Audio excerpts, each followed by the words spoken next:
சர்வ வல்லமை உள்ள தேவனுக்கு மகிமை உண்டாவதாக. கிறிஸ்துவுக்குள் அன்பான சகோதர சகோதரிகள், உங்கள் அனைவருக்கும் என் அன்பின் வாழ்த்துதலை தெரிவித்துக் கொள்கிறேன். இந்த நாளுக்கான கர்த்தருடைய வார்த்தை ஆமோஸ் 9 வசனம். அந்நாளிலே விழுந்து போன தாவீதின் கூடாரத்தை நான் திரும்ப எடுப்பித்து அதன் திறப்புகளை அடைத்து அதில் பழுதாய் போனதை சீர்படுத்தி பூர்வ நாட்களில் இருந்தது போல அதை ஸ்தாபிப்பேன் என்று இதை செய்கிற கர்த்தர் சொல்லுகிறார். ஆமென்.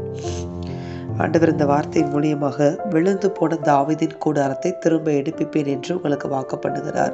அதாவது தாவீதின் கூடாரம் என்று சொல்லும்போது தேவனுடைய பிள்ளைகளுடைய வாழ்க்கையை, தேவனை அறிந்த பிள்ளைகள், ஊழியர்கள், அவங்களுடைய வாழ்க்கையை இது குறிக்கிறது. கூடாரம் என்பது நம்முடைய வீட்டை, நம்முடைய குடும்பத்தை குறிக்கிறது. ஒருவேளை உங்கள் குடும்பத்தில் இப்படிப்பட்ட பிரச்சனைகள், இப்படிப்பட்ட போராட்டங்கள் நடந்தது நிமித்தமாக உங்கள் குடும்பம் ஒரு விழுந்து போகிற நிலைமையில் வெளியே யாருக்கும் தெரியாமல் இருக்கலாம். வெளியே பார்க்குறதுக்கு ஒரு ஃபேமிலி மாதிரி நீங்கள் இருந்தால் கூட உள்ளக்குள்ள இப்படிப்பட்ட காரியங்கள் விழுந்து போய் கிடக்கிறது நிமித்தமாக நீங்கள் வேதனைப்பட்டு கொண்டு இருக்கலாம். ஆண்டவர் சொல்லுகிறார், விழுந்து போன தாவீதின் கூடாரத்தை நான் திரும்ப எடுப்பித்து அப்படின்னு சொல்லுகிறார். ஆண்டவர் சொல்லுகிறார், உங்கள் குடும்பத்தை கர்த்தர் திரும்ப என்ன செய்வார்? எடுப்பிப்பேன், உங்கள் கூடாரத்தை எடுப்பிப்பேன் என்று ஆண்டவர் உங்களுக்கு வாக்கு பண்ணுகிறார். அவர் எடுப்பிக்க வேண்டுமானால் நம்ம என்ன செய்ய வேண்டும் அப்படின்னு நீங்கள் பார்த்தீங்கன்னா, ஆண்டவர் கரத்தில் உங்கள் குடும்பத்தை நீங்கள் ஒப்பு கொடுத்து நாங்கள் ஜெபிக்கணும். உங்கள் காரியங்களை அப்படியே கமிட் பண்ணணும். கமிட் பண்ணி நீங்கள் பொறுப்பெடுங்க ஆண்டவரை அப்படின்னு நீங்கள் சொல்லும்போது ஆண்டவர் என்ன செய்வார் அப்படின்னு நீங்கள் பார்த்தீங்கன்னா, உங்களுடைய காரியங்களை அவர் பொறுப்பெடுப்பார். பொறுப்பெடுத்து உங்கள் குடும்பத்தை எடுப்பிப்பார். எடுப்பித்து என்ன செய்வாராம் பாருங்க, அதன் திறப்புகளை அடைத்து. ஆமென். உங்க குடும்பத்துல சில திறப்புகள் ஏற்பட்டது நிமித்தமாக பல அந்நிய காரியங்கள், அந்நிய நபர்கள் உங்க குடும்பத்துக்குள்ள நுழைந்திருக்கலாம். அதையெல்லாம் தேவன் என்ன செய்வார் தெரியுமா? அவர் கையில நீங்க ஒப்பு கொடுக்கும் போது உங்க குடும்பத்தில் இருக்க அந்நிய காரியங்கள், தேவனுக்கு பிரியமில்லாத நபர்கள், தேவனுக்கு பிரியமில்லாத காரியங்கள் எல்லாவற்றையும் என்ன செய்வார்?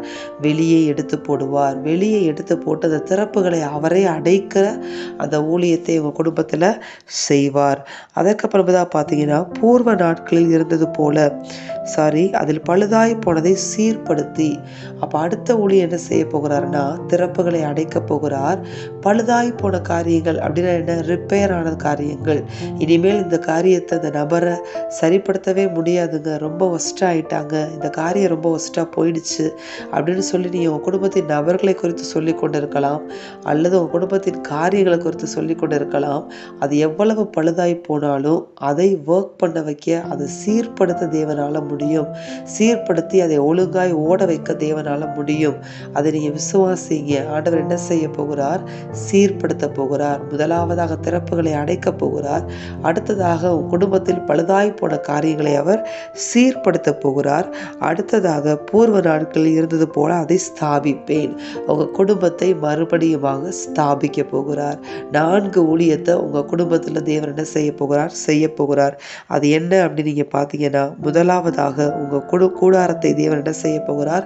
எடுப்பிக்க போகிறார். எடுப்பித்து திறப்புகளை அடைத்து அதுல பழுதாய் போன, உங்க குடும்பத்துல பழுதாய் போன காரியங்களை, நபர்களையும் சீர்படுத்தி பூர்வ நாட்களில் இருந்தது போல உங்க குடும்பத்தை, அதாவது அவர் மைண்ட்ல உங்க குடும்பம் எப்படி இருந்துச்சோ அந்த மாதிரி உங்க குடும்பத்தை என்ன செய்ய போகிறார்? ஸ்தாபிக்க போகிறார்.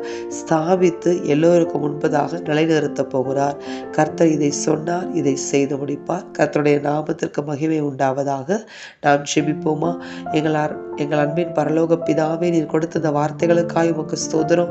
இந்த வார்த்தையின்படியே விழுந்து போன தாவீதின் கூடாரங்களை, அதாவது விழுந்து போன உம்முடைய பிள்ளைகளின் குடும்பங்களின் கண்ணோக்கி பார்த்து அதை நீர் எடுப்பித்து அதில் உள்ள திறப்புகளை எல்லாம் அடைத்து பழுதாய் போன காரியங்கள், நபர்களை நீர் சீர்படுத்தி அப்பா நீர் மறுபடியுமாக அந்த குடும்பங்களை ஸ்தாபித்து நிலைநிறுத்த வேண்டுமாய் நான் ஜெபித்து உம்மிடத்தில் மன்றாடுகிறேன். அப்பா, இப்படிப்பட்ட நிலையில் இருக்க ஒவ்வொரு பிள்ளைகளுடைய குடும்பத்தை தேவன் இப்பொழுது கரங்களில் எடுக்கிற கிருபைக்காக ஸ்தோத்திரம்.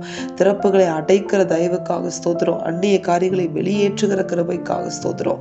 அந்நிய நபர்களின் தலையீடுகளை வெளியேற்றி உமது நாமத்தை மகிமைப்படுத்தி மறுபடியும் கட்டுவிக்கிறோம். உடைய தயவுக்காய் உமக்கு ஸ்தோத்திரம். இயேசுவின் நாமத்தில் ஜெபித்து ஜெயம் எடுக்கிறோம் பிதாவே, ஆமென். இந்த வார்த்தையின்படி இந்த நாளில் தேவன் உங்களை ஆசிர்வதிப்பாராக. ஆமென்.